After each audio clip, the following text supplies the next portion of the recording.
Hi everyone, bonjour, welcome to another exciting and inspiring episode of On Location in Vancouver, brought to you with the support of TELUS STORYHIVE. And joining me today is someone I've known for quite some time, and we ran into each other at a film festival at East by Northwest a couple of years ago, 2 years ago, and I was like, I need to bring this person on my show to talk about how they went from just auditioning, doing things here and there. I was busy traveling the world, and then boom, next thing I see, they're all over the place, acting, directing, making movies, just doing big things. And I felt that for a lot of individuals out there who may be aspiring actors or aspiring writers, directors, filmmakers, whatever, would find their story very inspiring.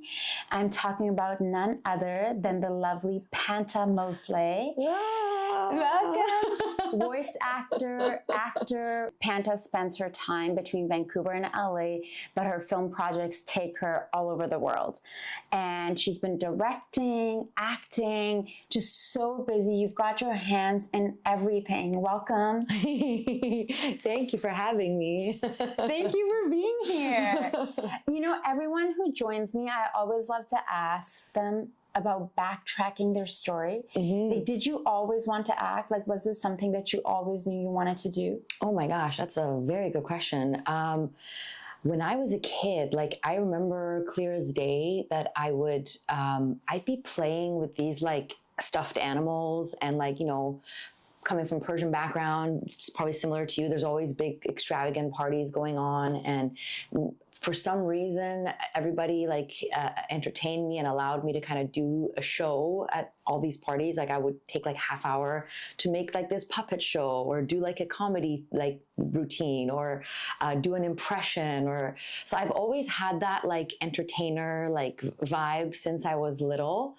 I think the first time that the let's call it the film bug bit me was I think I was in elementary school, and this was in Iran, and it was a series called Khane Sabz, and I was just a non-speaking role, just sitting there, and I saw all these cameras, the main actors, director, all of that stuff, and I was just like, this is what I want to do. I was I think I was 7 at that point that I realized I love this. I want to talk about some of these projects because you've had some major wins, some massive wins.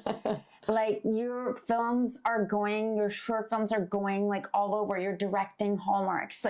How did you transition from acting to directing? Walk us through that journey. Oh my gosh. Well, it goes back to where I really decided I'm going to focus on what I'm doing. And that was exactly a day after my birthday. My birthday is February 3rd.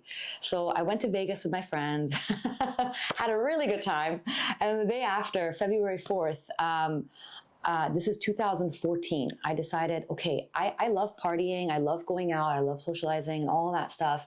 I love drinking. I'm going to put a pause to all of that and then really tunnel vision, focus on where I want to go. So February 4th, 2014, I made a promise to myself, and I said, okay, no more drinking until I get nominated on one of these big awards, thinking it'll be in a few years. And that's 10 years now, more than 10 years that I haven't had a sip of alcohol, only because I made a promise to myself. But again, if you make a promise to yourself and you can't keep it, I feel like you can't keep a promise to anybody else. A word is very important to me, even if it's a word to myself. So that's where I really focused. And I had just come back from Japan, and I had a camera. I had a red camera that I'd bought from my savings in Japan. I would rent it out to productions with the condition of they had to hire me. And so, I would background, I would, do all these things to try to get myself within the umbrella of film and keep myself in there no matter what position. So you had a red camera that you were renting out in Vancouver? When I first came back, I was in Victoria for the first year. Okay. I came to Vancouver 2014. 2018. And were you using it to make content or film stuff yourself as well? Yes, of course. I was using it for myself as well, and I was renting it out to productions. And the easiest position to hire me on, especially on indie films, was second AC, because I wasn't an operator, I'm not even gonna lie. But then I did my camera trainee program with a Disney show on the island with Zendaya on it. It was called Zapped, and Peter DeLuise was the director, a wonderful director. And so I kind of like started in camera that way, moved to Vancouver. I was the third cameras, like C-Cam, second AC, on a show called, for Up TV, I think it was called Ties That Bind, yes. And the EP on that show was like, what do you want to do, kiddo? And at that time, I thought I wanted to be like only a producer. We wear a lot of hyphens, we do a lot of things. And so I was like, I want to be a producer. And he's like, okay, well, you have to be in the office to learn.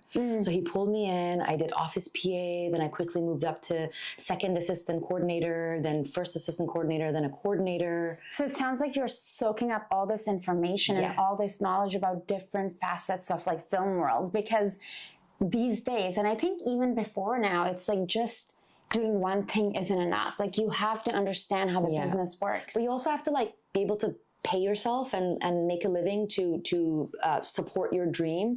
And for me, again, I wanted to stay within the umbrella of film. So coordinating, I would say, was one of the best jobs for me, because I was the head of my own department with 2 assistants, at least. If it's a series, I think I had 5. And like, you know, if I want to step away for an audition or book a role for a day, they can cover for me. But during the time of my working on the doc and then working on the one season of the post-production for the Hallmark show, I managed to make a lot of short films, like, you know, and so I was just like, I think like one of the years I did like 8 short films in one year. What year is this now? I can't remember the year, but it was like probably, it's definitely before, I would say around 2018, 2019, I was making a lot of... that was the year when I was in Paris, and I think we were communicating a few times. I think one time you reached out to me. I was like, babe, I'm living in Paris. I'm sorry. Oh, yeah, that's right. Yeah. And so that's when I was like, oh, wow, look, well, what is Panta doing? And then I came back, and next thing, your career is like, like, I don't know. In my head, I'm still like here and I want to be here, but I'm trying. But see, as someone who's an outsider who's known you for a long time, and to see that, and I respect your hustle, your vision so much. And I think also as a young female, queer, Muslim, Persian, Canadian writer, director, actor, producer, like all these things, like, because for us, like, I'd love to hear your thoughts on this. I like to talk about this quite often. Like the opportunities that are available to us now, like 10, 20 years ago, those opportunities were not. They were not there. Like the whole BIPOC movement started around maybe like 2016, 2017. So 2018, I had a lot of bookings as an actor. 2019, I was doing great, but I was still doing like a lot of production work. So I just took time off and went to Japan 2019, but I digress. That's where things started picking up for us, I would think. And I think other folks, you know, non-BIPOC folks will be like, well, you know, now there's not a lot of jobs for us. I'm like, no, now you're just maybe feeling like a 1/1,000,000th of what we felt for the past 10 years. Because like, I've only been doing this for like a decade. I've been in Canada, in Vancouver for like a decade. And it did not really pick up until 2018 for me. Like, it was just like I had a hard time even finding agents. Like they would say, for your look, you know, as politely as they could, you know, there's just not a lot of work for you. And so I kind of like, I had to like really hustle, again, making a lot of short films, putting that in front of agents, started with a small agent. And, you know, don't be afraid to find the right fit. And there might be a right fit with an agency for that time. But if you feel like you've outgrown the relationship, it is okay to step out and go to find somebody that will be the right match for you. And I think that was also a very good help in my case. And I have so much respect for the agents that I've worked with so far in my journey, because they got me to where I am. But also I finally found home at characters, and they're like, you know, if I didn't go through that journey to find them, I probably wouldn't appreciate them as much as I do now. And I've been with them for 9 years, like a long, almost like a very long time I've been with them. I kind of want to throw in there that a couple of months ago, I did voice work on a project that you directed. What a small world. That's hilarious. Yeah, I've been lucky to kind of like step into that directing and kind of went the same way with acting. Like I did a lot of shorts, put myself forward, find the right agent. I directed a bunch of shorts for directing, and then I was like, I put it in front of agents to get one. And then again, these jobs that I had done in the past 10 years, coordinating, camera operating, these are all connections that you build. Even a PA is a phenomenal connection to have, because they can be a producer in a few years' time with our industry. That's the beauty of it. So just be nice to everybody. 100%. Don't just be nice to, that's my biggest pet peeve. Someone being nice just to the director and the producer, and then being a complete jerk to the PA. Like, and it's like, and pretending like they don't even exist. Like they're invisible. Like they're very crucial part of the puzzle. Yes, and it's like, you see them, the kind of conditions they work in, and they're there in the rain or shine, everything, thunderstorms, lightning, whatever, making sure their tents are up and, things are running, the Jenny op, whatever. It's like, be a nice human. And these are all connections, because they can refer you to something. And so I went back to all my connections, to the networks I'd worked for and all of them, and basically, was like, hey, I'm directing now. Is there any chance that I could kind of like work for you as a director? And nobody wants to give you a shot, because nobody wants to risk anything.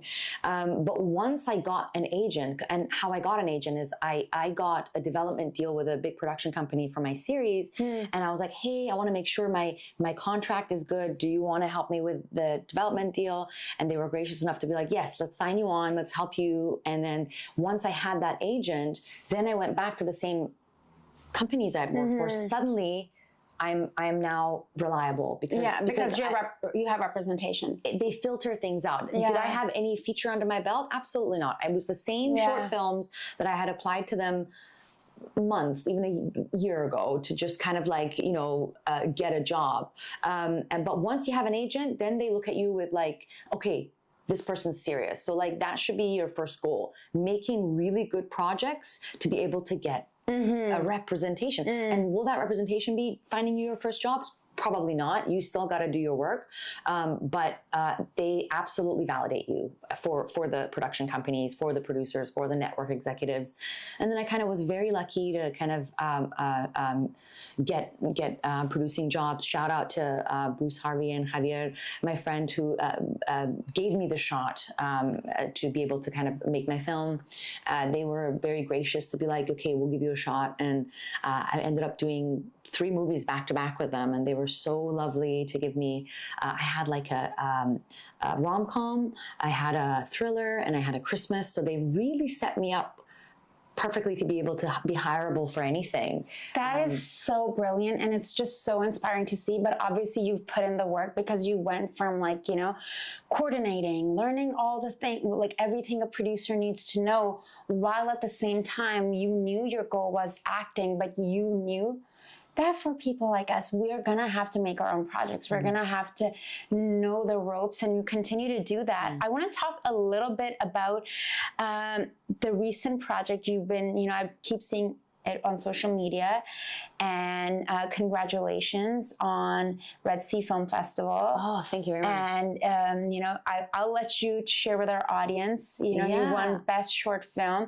Can you tell us the inspiration behind this film? Yeah, actually, and it's doing really well in the festival circuit. Yeah, absolutely, yes. And so, being acting and directing has become now like a very big passion of mine. I was partnering up with folks that I wanted to work with, and I was very lucky to meet up with our writer for the project, Ali Reza, and then my friend Sina. So the 3 of us kind of put our heads together and we're like, let's make this wonderful project. And now it's in festival circuits. It's doing really well, and we've already had a few wins. We've had like Best Cinematography in Chilliwack Film Festival. Micah Sharkey, our wonderful cinematographer, there was a lot of underwater work with this film. I saw it looks beautiful. What advice would you give to someone right now who is watching, who doesn't know where to get started, whether as a filmmaker or as an on-camera talent? What advice would you have for them? Oh my gosh, yeah, this is like and it's something I'll say to myself as well. It's like, just, even if you don't know what direction you want to go, just try anything. Like, I've tried all these different departments, and it really led me to where I am. Like, and I started wanting to be just an actor. And then I was like, wait, maybe I want to be a producer because no one's giving me an opportunity. And then I produce, and I'm like, wait a minute, no, I need something creative. So directing is where I finally was like, this is home for me. And then I was actually planning on giving up for acting, and the universe is like, no, don't give up. Boom, I acted a lot more last year than I directed. But like, just don't give up. Don't give up. Try anything. Try all these different departments, because it will all add to whatever position you want to do. If you want to be a producer, try PAing, because then you'll understand their position and ask realistic requests from them. And then if you don't know, again, try PAing or try assisting in the office or anything, because then you'll watch the other departments and you'll be like, oh, that's where I want to be. And so like, it all keeps adding to your knowledge, and you grow as a person, you grow as a filmmaker, and you build your connections. And yeah, so just keep doing it. And because having a dream and doing the dream are two different things. You can dream about being an actor, you can dream about being a director, but if you don't do anything about it, if you don't have the courage to say, hey, can I try this job? You're never going to have an answer, because the worst thing they're going to tell you is no, you can't. And that's not the end of the world. You just, they're like, because oftentimes they're like, no, not this, but maybe this. Yeah. Like they'll lead you in the right place. So just keep doing. I personally feel giddy and happy to see everything that you're doing, because I feel like I always say this, that whenever my friends have, or even like friends who are just like acquaintances or just like, I feel like it's a collective success. Yeah. And I can feel so much of the journey that you're on, because you're behind the scenes, you're orchestrating, but you're also getting to perform because you are a performer. And then when you're working with performers, you're just able to bring so much more out. Like, I feel like do you feel fulfilled and content? I know there's always a desire and hunger, but because I get that from you, from talking to you. Here's the thing. Because like I live my life in the sense, even though I'm not drinking, I'm okay because I made a promise to myself. I love partying and drinking, but I haven't, and I won't until I get to my goal.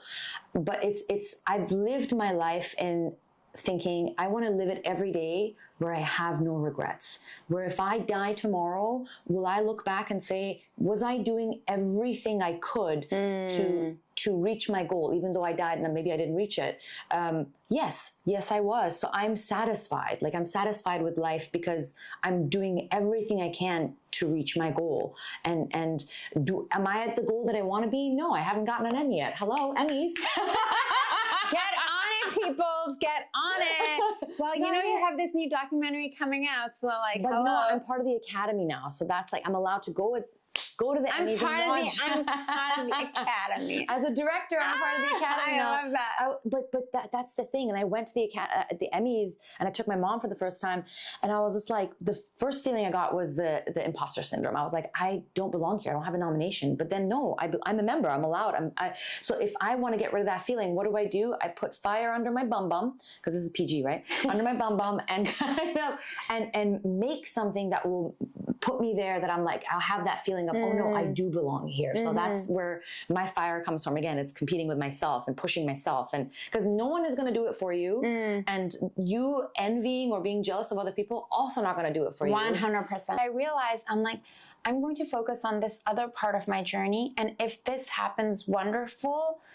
This is just going to be a thing on the side, versus my journey is, I'm a storyteller. I'm going to tell stories through interviews. Interviewing people that I like and love and who inspire me. And I love my social media and taking people on this journey. And then if this acting stuff trickles in, wonderful. That's the healthiest way to deal with it, because like it really isn't in our hands. And yes, we are living like we have to be delusionally hopeful to keep but don't lose that delusional hopefulness, because you're not going to get anywhere unless if you give up, that's it. And it's literally a game of survival. It's like, because people start dropping out, they're like, this is not sustainable, boom, boom, boom. And then you're the only one left, or you're in the group of people that didn't give up, and now you have the opportunity. And that's the only thing. Like, there's nothing. And it's a lie if you say it doesn't affect us at all if we don't get a role. Of course, every once in a while it'll get you, but then onwards and upwards. And I think what really helps is when you have other things going on, when this is the only passion in life, like when this is the only thing, Obsession. then then it's like your oxygen, then someone's removed your oxygen, your water, whatever. However, when you have other passions, you're like, okay, all right, whatevs. I'm go write, yes. go do something like. I'm like working on this short film. I'm doing this. I'm gonna go, because I remember for the longest time, like several people told me, they're like, oh, only go to Cannes or this thing or whatever if you have a film there. Versus me, the first time I went to Cannes was in 2019, and I'm like, you know what? I'm just gonna poke myself there and see what happens. I was supposed to go with this media outlet out of LA, and then last minute, and I'm like, you know what? I used whatever funds I had. I'm booking an Airbnb. Got a camera operator. All right, boom, we're going. And you go there, you make connections. That's how I met Darren and met all these people, because you put yourself there. That's right. And you get inspired. Right place, right time, meeting the right people. And if you go, especially if you go to festivals, for sure go to festivals. Because if you go even without a film, you're even less desperate to push yourself. So you're just there with a positive energy of like, hey, I'm just here to enjoy. And if I happen to meet someone and something comes out of it, great. And that's the energy they love. And you get inspired to be like, oh my goodness, I want to make something. I want to make something like this, because you're in this energy of like all these people, like you're saying, Dave Patel, Priyanka, like they're doing their own stuff. Yes. They're doing their own stuff. Even people high up there are doing their own stuff. So what makes us think that we are okay to sit there and just wait for a call for our agent to give an audition? It's never going to happen if you only do that. So if you're feeling antsy, go make a short film. If you're feeling, go write a script, go make something, do social media. Absolutely put yourself out there. And because if you don't, no one's going to see you. It's all going to remain here. Put it out there so that at least somebody will catch it and be like, oh, that's great. Yes. Now, you've been part of prestigious programs like Sundance, Women in Directors Chair, and Netflix Diversity of Voices. So I want to talk about, you talked a little bit about Women in Directors Chair already. How have these experiences impacted your growth? And, you know, I have not taken part in any of these. So selfishly, I'm going to ask you to share with us on camera about the journey. 1,000%. Another pet peeve of mine is gatekeepers, where they don't want to share information because they think if they know, nobody else will know. It's like, honey, wake up call. Everyone's going to eventually know. So why gatekeep? Apply. If you're a BIPOC person, apply to Netflix Diversity of Voices, because you might get a chance to get some funding, to go and pitch in Banff, or even if you don't have anything, still apply and go learn. You can still be part of the 100. I think they've made it a little bit harder, because like in the first few years, it was just open to everybody. And I think now they're like, you must have a license deal already to be able to apply, because I think they started to get oversubscribed. But if you see a new program, go for it, because it's usually easier to get in when it first starts. And as it goes on and people learn about it more, it gets harder. So apply to that. Apply to Women in Directors Chair. Apply. I've done Real World. Real World is amazing. If it wasn't, I can't believe I missed their deadline. I feel so silly. It was in my phone. I put it in my phone. They have more programs coming up. They're fantastic. I can say I absolutely owe a lot of my knowledge to Real World and Banff, because like I didn't even know what Banff was. I'm not going to lie and pretend here like I knew what this film market was. I didn't know jack-ish. PG, I'm keeping it all PG. So like you go to these programs and they tell you, oh, apply to this, do that. They bring alumni, they teach you. So it's not always about like going and getting the funding, but it's sometimes just really go and get knowledge, because knowledge is more valuable than money sometimes. And that's where I was like, let me go to Banff. That's where I got my deal for development for my series. That's how I got, because of that deal, that's how I got my agent. Are you able to talk about the series? Absolutely, I can. It's called Pass the Salt, and it's about a queer Muslim woman who lives in a conservative household, who keeps getting pushed by her parents to, do the arranged marriage, and she's kind of fed up and is like, you know what, I just want to do my master's. Give me a few years to just get out of the house. And getting out of the house, before being married in a Middle Eastern Muslim conservative household is a no-no. But anyway, she convinces them, moves out to a bigger city in Vancouver. It's set in Canada. So she leaves a small town, comes to Vancouver, and in the share house, she meets the landlord, who is a quirky little guy who lives in the house with them. And the only rule in the house is that you can't date your roommates because he had a bad experience with the roommate. Now, is it a legally binding rule? No, but he's going to make your life a nightmare if you break the rule. So anyway, he guides her to go to this queer event. So she goes to this this bar for like a drag night show and ends up meeting this lovely, beautiful woman. They make out, and she's a queer Jewish woman. And then next day they find out that they are roommates. And it's like is it inspired by true? Absolutely, it's inspired by true events that have happened, and like I live in a very Jewish neighborhood in LA, and I split my time between LA and Vancouver, and so like they're just so welcoming and warm towards me, and I'm an outsider for them, right? I grew up Muslim, and so like it's very beautiful to see how similar the two cultures are, and I feel like it's a good time to try to bring people together rather than create more divide, and that's where Belle and Hollywood Suites and Out TV felt like this is the perfect time to have a show like this because it's relevant and it's good to bring people together. I love bringing the cultures together. Yes. Now, 5 years from now, you wake up Sunday morning. Anything is possible. What does your life look like? Ooh, anything is possible? Yes. Listen, I've already won the Emmy. You're having your bubbly now. I've popped that champagne bottle. I have a Dom Perignon sitting. It's probably going to be vinegar by the time I get the Emmy. Okay, 5 years. Yeah, I've definitely had a series that I've made that, has gotten recognition at the Emmys. Something I've directed that's gotten recognition at the Emmys. I've done my series regular, because I had my first recurring role last year. I'm now aiming for series regular. Yes. Yes. And so I think it's continue doing what I'm doing, to be very honest. And having my dog be equally as healthy as now, I want to enjoy it. I know it sounds really cheesy, but it's me and my dog. I love him. I want to be series regular, directing bigger budget stuff. Episodic is definitely the goal I want to be in 5 years. If it's my own series I'm directing, amazing. If it's other series, even better. The Emmy, yeah. Emmy and more. Maybe a love life. A personal life.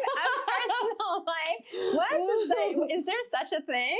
I mean, there's something you have to sacrifice in film, right? And I feel like I've certainly sacrificed my social life. I don't really go out. I'm just working. I'm like working. And when I go out, it's for some sort of like work reason. And maybe I have to in 5 years, I'll probably have a better work-life balance. Welcome to the club. Like I literally over the holidays, I felt like I was forced to rest. And I'm like, okay, we're making our personal life a priority. We're a little bit too addicted to work. Yes. We get a little bit too much validation from work.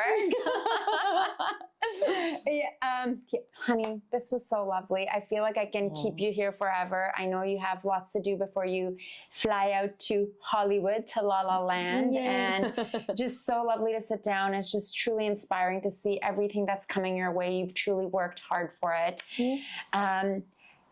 Before we let you go, is there one piece of advice that sticks out for you that you feel has really made a difference for you in your career? Have a piece of that humble pie is a statement my agent had told me. Like, sometimes it's not about being right. You might absolutely be right in a situation, but it's best just to be like, just peace. Have a piece of the humble pie and make sure everything's peaceful and be nice to everybody. And that'll get you far. I love that. Well, Panta Mosleh, congratulations, darling, on all your success. And I'm so excited to see you in that NDA project. I'm a big fan of that project. As am I. Thank you all for watching. You're watching On Location in Vancouver. I'm your host, Zara Durrani. We'll share Panta's information so you can follow her on socials. Until next time, if you found this episode inspiring, please do get in touch with me and let us know. And I'll catch you on the next episode. Ciao.